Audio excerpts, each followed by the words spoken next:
Time छैन यार साथी। जहिले भिडियो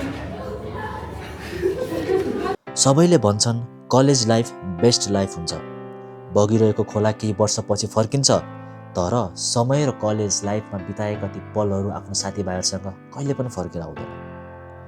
तर कसैले यो पनि भन्दैनन् कि कलेज लाइफमा पनि धेरैजना एक्लै हुन्छन् र आज म पनि एक्लै फिल गर्दैछु।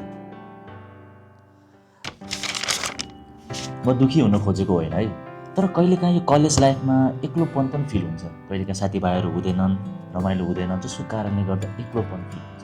सो आज मलाई त्यस्तै फिल भइरहेको छ। क्लासभरि स्टुडेन्ट हुन्छन्, तर बोल्ने कोही पनि हुँदैन। कोसँग आफ्नो कुरा सेयर गरौँ, सबैजना आफ्नै ठाउँमा बिजी हुन्छन्। टाइम छैन यार साथी। जहिले भिडियो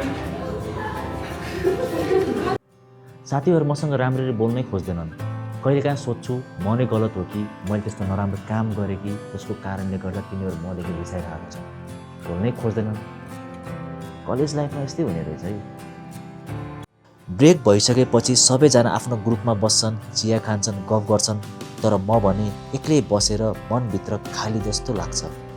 सायद यो एक्लोपनले मलाई भित्रैदेखि स्ट्रङ बन्न सिकाइरहेको छ कि। कलेज लाइफमा तिमी मात्र एक्लै छैनौ, म पनि एक्लै छु। सुरुमा गाह्रो हुन्छ, कसैले तिमीलाई मन पराउला, कसैले मन नपराउला, आफ्नो ठाउँमा छ, तर तिमीले आफ्नो क्यारेक्टरलाई कम्प्रोमाइज गर्नु भएन है। तिमी जुन ठाउँमा छौ त्यही नै ठिक छौ। तिमी मात्र एक्लै छैनौ साथी, म पनि एक्लै छु। सँगै हिँड्नुपर्छ है त। मलाई थाहा छ कि यो समय बिस्तारै भए पनि हट्दै जान्छ र नयाँ समय आउँदै जान्छ र मेरो अनुहारमा मुस्कान पनि आउँदै जान्छ। सबै कुराहरू आफ्नो लाइनमा मिल्दै जान्छ, समय सँगसँगै मिल्दै जान्छ। त्यही भएर हतार कहिले पनि गर्नु हुँदैन र तिमी जे सोचेर आएको थियौ त्यो अवश्य पुरा हुन्छ साथी। यो भन्दै म बिदा गर्न चाहन्छु र फेरि भेटौँला अर्को भिडियोमा।